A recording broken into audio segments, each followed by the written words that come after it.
One, two, three, come on!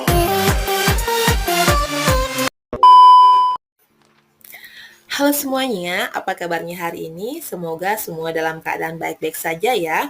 Nah, tadi saya mendapatkan tugas untuk melakukan identifikasi aset di daerah Rendang. Apa saja aset-asetnya? Nah, ternyata terdapat 7 modal atau 7 aset yang bisa kita tinjau. Yang pertama yaitu modal manusia. Untuk modal manusia, di Rendang itu memiliki SDM yang berkualitas. Misalnya saja dalam bidang pendidikan, Rendang memiliki murid, guru, TU, kepala sekolah berprestasi. Dalam bidang kesehatan, Rendang memiliki tim medis yang luar biasa. Kemudian, dalam bidang ketertiban dan keamanan, Rendang memiliki tim kepolisian dan juga tentara yang hebat-hebat dan gagah-gagah. Nah, dalam bidang politik pemerintahan, Rendang memiliki 4 wakil di DPRD Karangasem.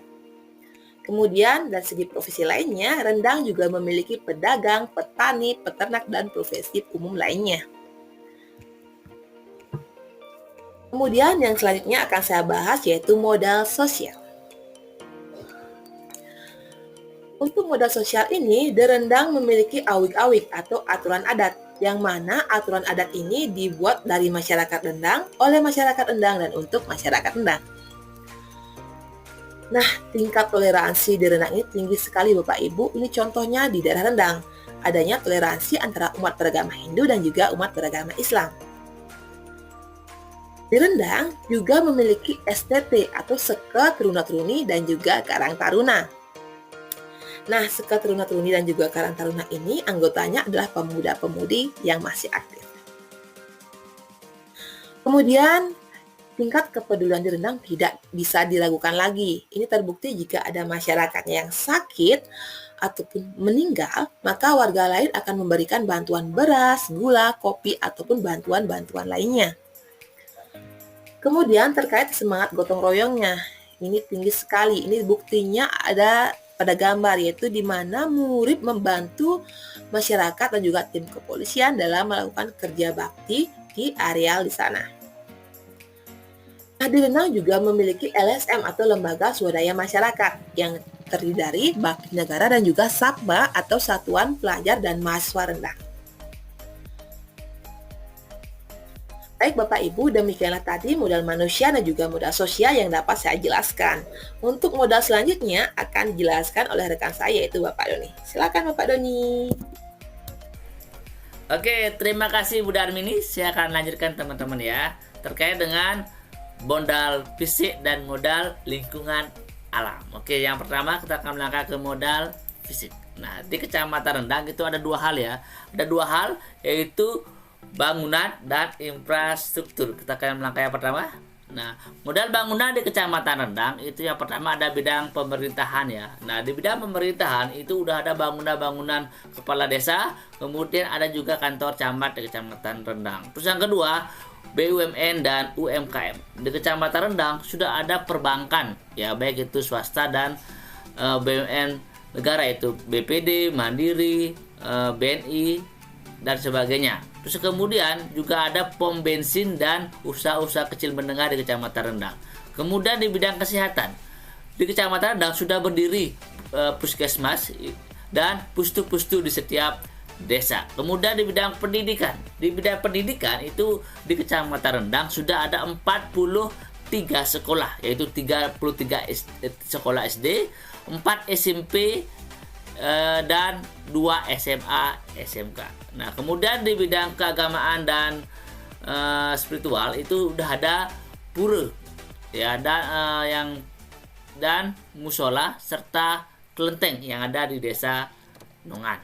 Ya, kemudian di bidang infrastruktur di Kecamatan Rendang sudah sangat mumpuni. Kenapa saya bilang seperti itu? Karena akses internet sudah masuk, listrik udah ada, air sudah ada, apalagi di Kecamatan Rendang merupakan pusat air, sehingga PDAM pusatnya ada di Kecamatan Rendang. Kemudian ada bendungan untuk irigasi, ada pelayanan kesehatan, ada layanan pendidikan, dan akses jalan yang sudah sangat baik.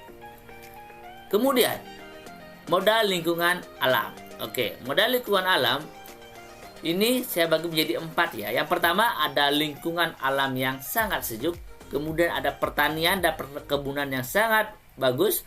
Taman Edelweiss yang menjadi ikon Kecamatan Rendang sekarang, dan air yang jernih. Yang pertama, alam yang sejuk. Karena berada di bawah kaki gunung, otomatis udaranya sangat sejuk dan asri. Kemudian, karena terdapat sumber mata air yang berlimpah, tanah yang subur, sehingga pertanian yang ada di Kecamatan Rendang itu sangat bagus. Kemudian Taman Edelweiss, karena bunga Edelweiss tumbuh sangat bagus di bawah kaki Gunung Agung, sehingga dijadikanlah objek wisata di sana. Ya, objek wisata Taman Edelweiss, Taman Jinja dan sebagainya. Kemudian sungai yang jernih, ya ini, ya sungai yang jernih karena di Kecamatan Rendang ada sumber mata air yang sangat berlimpah, sehingga air-airnya sangat bersih dan jernih, sehingga banyak dipakai untuk objek wisata, untuk mandi dan kegiatan-kegiatan lainnya. Oke, sekian materi dari saya. Saya akan kembalikan tongkat estafet ini kepada teman saya. Silakan. Makasih Bung Doni. Mohon izin melanjutkan. Baik, sebagai warga asli Rendang, saya merasakan sendiri bagaimana potensi-potensi yang dimiliki Rendang untuk memajukan pendidikan khususnya di Kecamatan Rendang ini, khususnya dalam lingkungan saya, yaitu yang pertama kita lihat dari modal finansial. Aspek modal finansial ini dapat dilihat dari pendapatan pariwisata di Kecamatan Rendang. Sebagai salah satu tempat tujuan wisata terbaik di Bali, Rendang tidak hanya memiliki tujuan wisata alamnya yang menarik, akan tetapi juga disinilah terdapat pura terbesar di Indonesia yang menjadi pusat spiritual dan keagamaan di Bali yang dikunjungi oleh banyak turis mancanegara dan juga umat Hindu di berbagai belahan dunia untuk bersembahyang.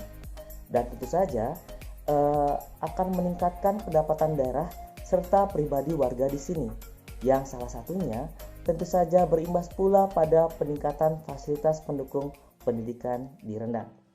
Aspek selanjutnya yaitu ada hasil pertanian dan perkebunan, di mana Rendang ini adalah bertempat di kaki Gunung Agung.